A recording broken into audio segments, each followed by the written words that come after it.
tagapagtatag at Pangulo ng Paralang Holy Child Colleges of Buluhan, Dr. Rodolfo P. Esteves, sa ating Vice Presidente ng mga gawaing pang-akademiko, Dr.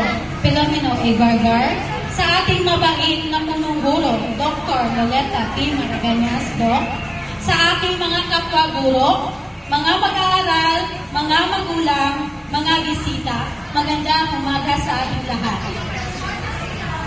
Tayo ay mga Pilipino at ang ating wika ay bahagi ng ating pagkatao.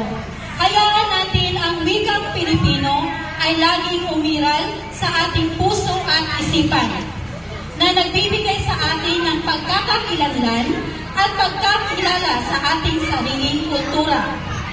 Kami ay lubos na nagpapasalamat sa inyong kooperasyon sa pagdiriwang nitong buwan ng wika. Ang inyong disiplina, pagiging malikhain, pagtutulungan at pagkakaisa ay aming nasaksihan. Laging tatandaan na ang pagpapahalaga sa ating wika ay hindi lamang sa isang buwan. Hindi dapat ito matapos sa buwan ng Agosto. Bagkus, araw-araw sana natin itong gamitin at mahalin.